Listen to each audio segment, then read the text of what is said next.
K. Arnold. You can find this book on Epic and read along with me. Chapter 1, After School. Bixby Alexander Tam stared into the refrigerator, trying to decide what to eat. He knew that the longer he took, the more energy he was wasting, and Bixby Alexander Tam did not like to waste energy. But he also did not like to eat leftovers, or cheese that had been sliced, or any of the yogurt flavors in the fridge. "Bat, close the refrigerator door," yelled his sister Janie from the kitchen table, where she sat cutting out pictures from a pile of old magazines. Janie, he was sure, had eaten all the lemon and vanilla yogurts, and she knew he only liked the creamy ones, not the fruit on the bottom kind.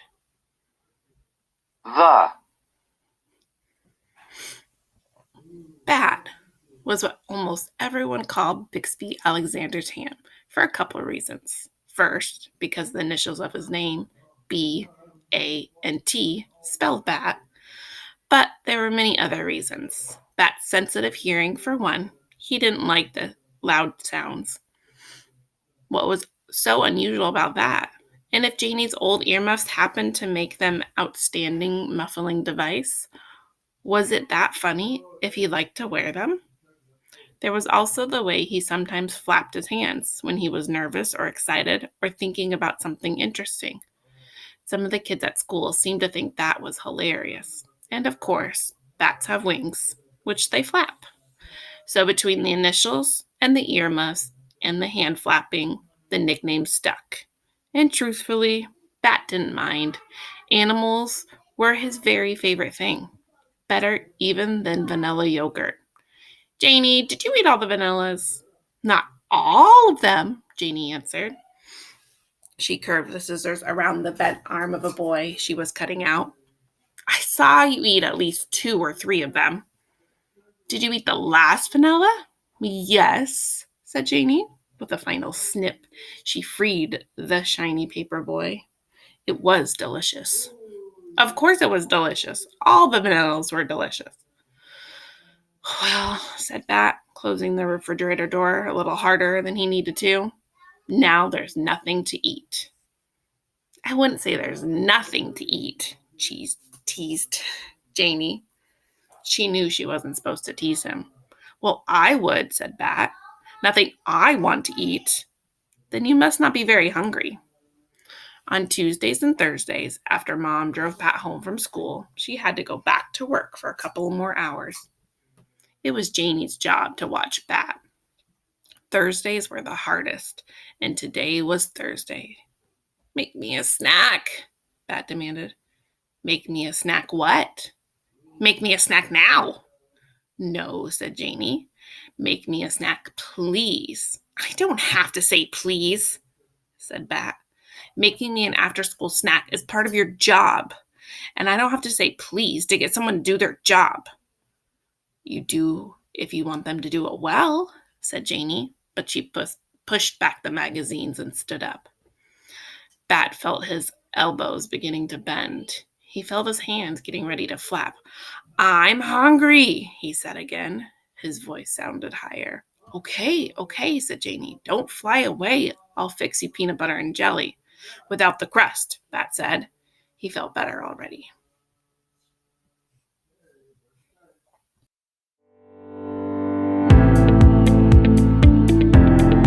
After finishing his snack, Bat went to his room.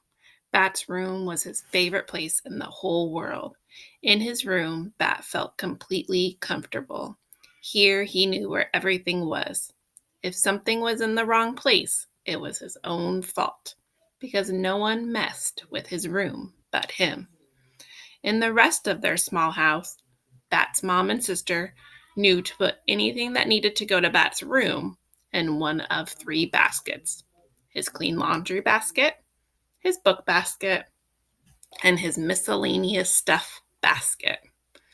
Miscellaneous was a great word, and one of Bat's favorites. It meant all the extra stuff.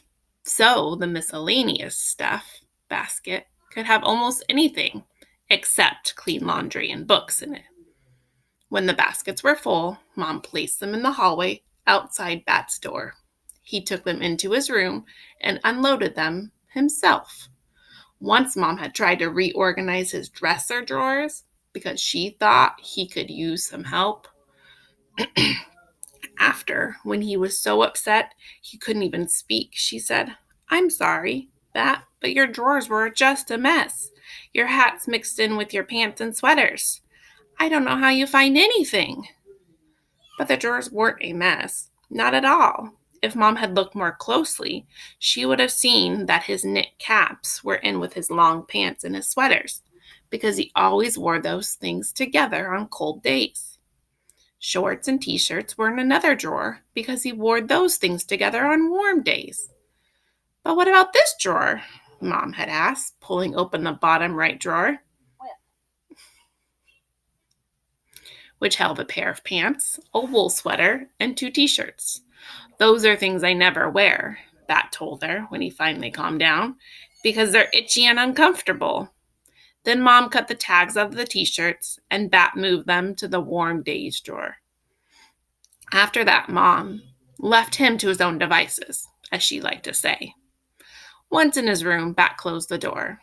There was a sign on the outside that said, "Please knock." Janie had written it for him because her writing was much neater than his. Janie could do all the hand things better than Bat. Write things, cut things out, smooth peanut butter on bread. The clock told Bat that Mom would be home in 46 minutes. Mom was a veterinarian, which was what Bat intended to be one day too. Mostly she treated cats and dogs, but sometimes she had unusual patients. Once she had taken a BB pellet out of a wing of a hawk.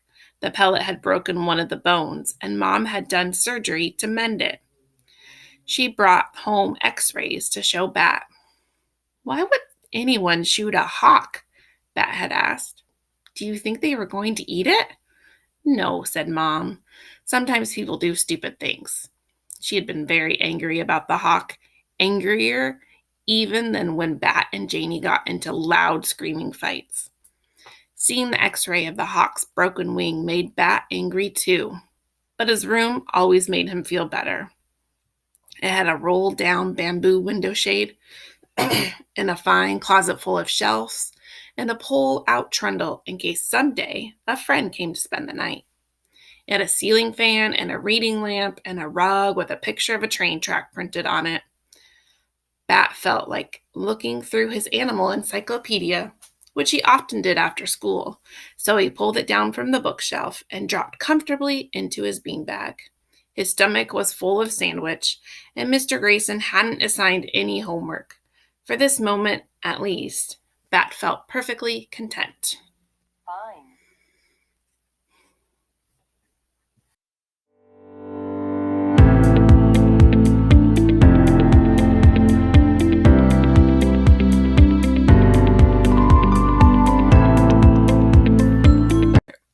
Mom was supposed to be home by 5 o'clock, but 5 o'clock came and Mom did not arrive. By 5:15, Bat wanted to call the police. "That's what we're supposed to do in case of emergency," he said to Janie. She was watching TV. "This isn't an emergency, Bat." "How do you know? It might be an emergency. You don't know for sure that it isn't an emergency." "Bat, call Mom's phone if you're so worried." Bat didn't want to call Mom's phone. What if she was driving and she answered when he called and then she crashed the car? "I don't want to cause an emergency," he said. "If you had any friends to play with," Janie said, "you could hang out with them on Tuesdays and Thursdays instead of being a pain in my neck." Bat thought this was unfair and also mean, considering that he was so worried. But before he could say anything, he heard Mom's car turn into the driveway. A warm rush of relief flooded over him. He left Janie in front of the TV and ran outside. "Mom," he said, "you're late." "Easy, Bat," Mom said, climbing out of the car. "No need to be angry." Bat wasn't angry. Not really. He was relieved. But instead of explaining this, Bat asked, "Did you go to the grocery store and get more vanilla yogurt?" "I didn't have time," Mom said. That was the last straw. Mom was late, and Bat was worried, and now no vanilla yogurt? Bat felt a ball of anger rising up in his chest, hot and hard and loud, wanting to escape through his mouth and a yell. His eyes squinted together and his hands drew up tight against the sides of his body. Mom put her hand on his shoulder and knelt down so she could look right into Bat's eyes. But Bat didn't want to look at her eyes. He didn't want her eyes looking at him. "Calm down, Bat," Mom said in her soothing voice, the one she saved when Bat was getting really upset. "It's okay. I had a good reason for not going to the grocery store. If you can calm yourself down, I can tell you what it is." Bat didn't care what Mom's reason was. She should have gone to the store. She knew how much he liked vanilla yogurt, and it was her job to buy it for him. Bat didn't have any money or a car. If Mom didn't buy him yogurt, there would be no yogurt.